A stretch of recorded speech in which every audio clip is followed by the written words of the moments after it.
Это если к этой теме по поводу возвращения, да, так сказать, идентичности нашего народа, то это, конечно же, м, я много общался на тему башкирского языка, с ребятами, со знакомыми и с теми, кто преподавали или каким-то образом относились к преподавательской деятельности, да, в университетах в Уфе.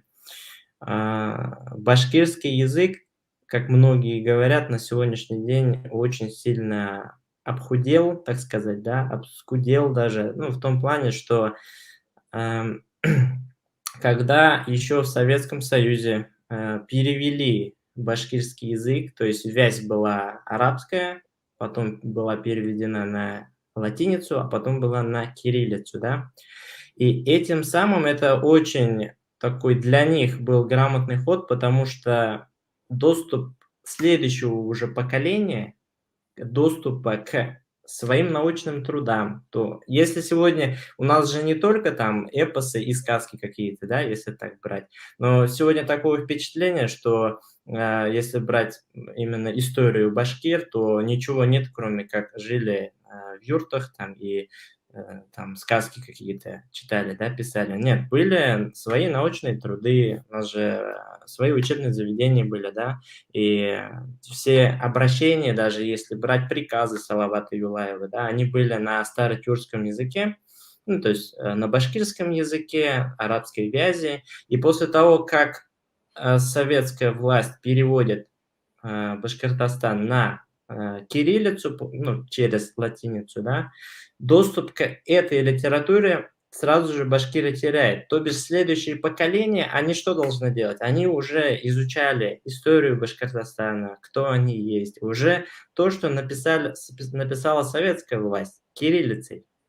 Потому что не был, ну, это такой разрыв, да, будущего поколения и прошлого поколения. И тем самым очень сильный разрыв они сделали. Все правильно, согласен полностью. Это было специально сделано. Как правильно ты сказал, надо вообще говорить о том, что до революции не было вот чисто башкирской литературы или чисто татарской литературы или чисто там, да, азербайджанской литературы. Была общетюркская литература. Потому что известные университеты на тот момент, да, медресе, такие как Хусания, Галия, Расулия, ну, многие, плюс там университеты Бухары, там Самарканда, куда все ездили учиться. Там учились люди всех национальностей. Вот, вне зависимости от того, то есть там вот если в Бухаре, то только одни там узбеки, там, да, то есть, или близлежащие народы там. Если в Казани, то только одни татары. Если там, ну вот, ну, в других местах. Учились все, потому что язык обучения был один, правильно, он был, назывался тюрки, так называемый старотатарский, ну и вообще его называют тюрки, да, язык, общий Мгм. тюркский язык, потому что татарами тогда называла, Российская империя называла все народы, и там и азербайджанцев она называла, и кумыков она называла татарами, вот, а, татарские народы, так называемые, да, и средние народы Средней Азии, практически все они их называли татарами. Ну, язык тюрки, да, то есть если правильно будет, общенаучно. Он был, да, на арабской вязью.